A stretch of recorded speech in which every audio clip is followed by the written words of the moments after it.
Show your face. Show your face, please, with sugar on top.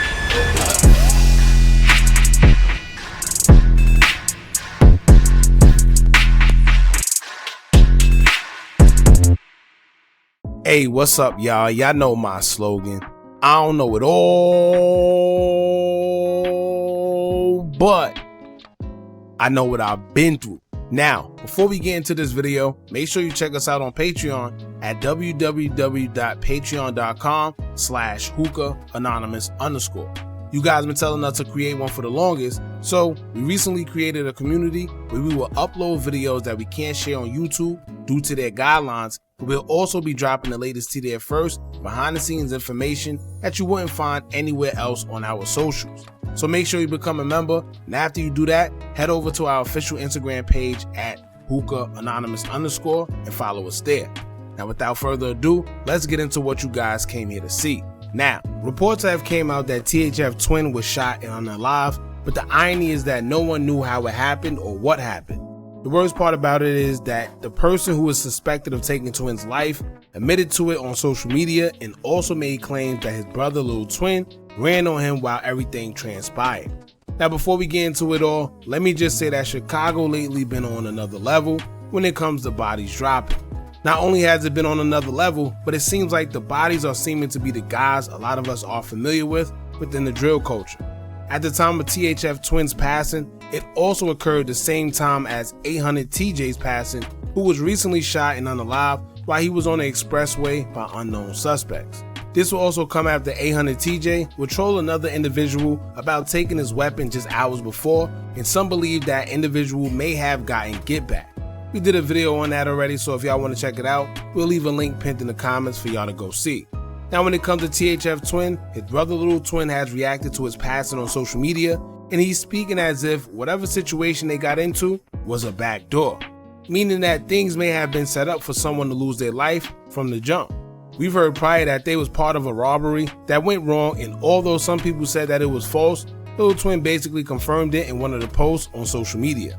Now if this is in fact true, it's hard to have sympathy for someone that lost their life while committing a crime. It's similar to Bloodhound Lil Jeff. We watched Lil Jeff lose his life because he was trying to take someone else's. And when something like that occurs, it's hard to feel bad because most people feel that you lost your life while you was doing something wrong in the first place. So how do you sympathize for someone in that position? Yes, it's unfortunate, but if it wasn't your life, then it possibly would have been someone else's. Now, Poodle LaFlair and Bayzoo also reacted to the passing, and we're going to get into all that, but before we do, make sure you hit that thumbs up button so we can get this video into the algorithm, and if you aren't subscribed to the platform already, make sure you do so now. Let's get into it. Now, THF Twin was shot and unalive, and it's been rumored that he passed away during a robbery gone wrong. It's been alleged that THF Twin and his brother Little Twin was trying to rob someone, and Twin was shot in the process, not knowing that the guy had a weapon on him. Now, there's a guy on Instagram claiming that he is the guy that did it, as he would go underneath a tribute done by Little Twin and post saying, quote, "I told you," laughing emoji. Now that same guy will also take to his IG story and have some interesting words for Little Twin, and also allege that Little Twin may have ran on his brother when everything went down. In the first slide, he would repost a picture of the twins and play Bloodhound Q50 song, Make It Far in the background.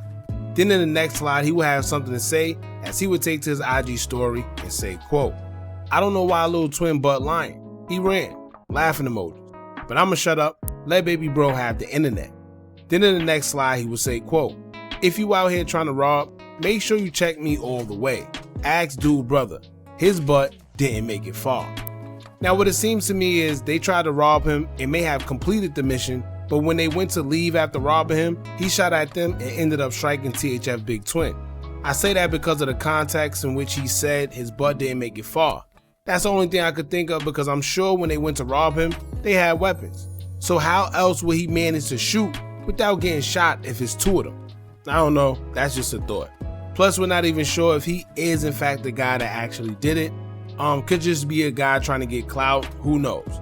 And the worst part of it all is if he is in fact the guy and they were trying to rob him and he took his life, he wouldn't even have to serve any jail time because it'll just be ruled self-defense, right? No matter who it is, whether it was the guy that's claiming it or if it was somebody else. If they were actually trying to rob him and he lost his life, that's just self-defense. So unless street justice is gotten, that's the only justice that they'll pretty much receive.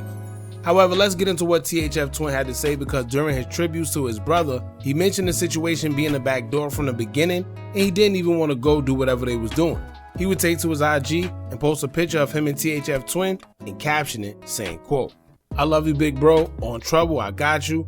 It's always been me and you. We came from the mud and worked our way to the top. Who else gonna get on my nerves? Who else gonna be on my back about going harder? Come on, bro, I need you. On my daughter, you just took all the little feelings I did have. N-words gonna pay for this ish. Our mama not gonna be the only mama crying. I promise, at THF Twin 46. Then in the next post, he would say, quote, "Your last words was, I love you. I'm gone. Don't cry for me, bro. Unalive them. That ish hurt me deep, big bro. On gutter grave, for real. We survived so much ish and you just gonna die. Ish crazy on my daughter. Come on, bro, we got so much ish going on for you to just leave me like that. Heartbreak emojis. THF Twin 46, watch over me, bro." Then lastly, he would make a post about a possible backdoor transpiring, as he would caption saying, quote, "You ain't gonna be the only one with a headstone, bro, I promise. Heartbreak emoji. I told you N-words not our homies. N-words don't love us, big bro. We walk right into a back door. You always want to go slide on N-words and get high. It was a reason I said no. I just didn't know this would be the reason. Ain't nobody safe, I promise. A MF mama gonna feel this." Now that's interesting, because I wonder what he meant by it. What made him feel that it was a backdoor situation, and how did everything transpire? Whatever they did, he's making it seem like it was a setup from the beginning.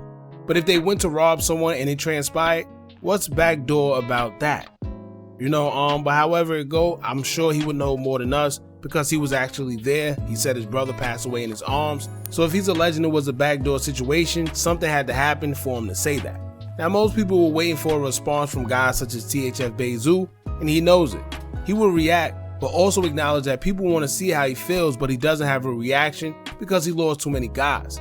He would repost a picture of his story views and caption it saying, quote, "Every time somebody pass, y'all get nosy as F. I don't know what type of emotions y'all looking for. I done seen death too many times. I learned to bottle my emotions, so keep looking. I'm a real go-getter. Hashtag long live Big Twin." Now Poodle LaFleur will also react to the passing of Big Twin, as he would take to his IG and post a pic with Twin saying, quote, "After all the laughs, cries, fights, arguments, everything we've been through, I never seen this coming. I love you, boy."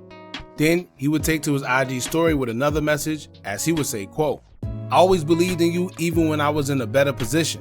I kept you with cause I seen the potential you had, and look, you ended up bigger than I was. I was proud just to be there. My mama became your mama. Even when we fell out, I couldn't stay mad at you forever. This ish hurt cause I never seen this coming. Your fool butt was overprotective over me, especially after we lost Bug. Who I'm gonna argue with now? I love the F out of you, boy, and I made sure you knew it. Now I'm gonna miss you. Get your rest. Just make sure you come see about me. Heartbreak emoji." So that's pretty much it, y'all. It was actually shocking to hear Little Twin speak of a possible backdoor situation. And I say that because it's crazy, because lately we've been hearing about a bunch of stories of guys possibly being backdoored in Chicago, and I don't know where it's coming from. Right? It seems like everybody they out there backdooring. I guess since it got hot, people are setting people up. And it's crazy. It's always been crazy to me, because like I always tell y'all, these guys are losing their lives because they're putting their trust into the wrong people. And to me, in a way, that's like kind of unfair, but like I said, I guess there's no rule to the streets. It just is what it is, man. Y'all jump in the comments and let me know what y'all think about this. Don't forget to like, comment, share, and subscribe. Hit that bell so you're notified every time we drop new content. And remember, as long as you keep on watching, I'ma keep on dropping. And I'm out.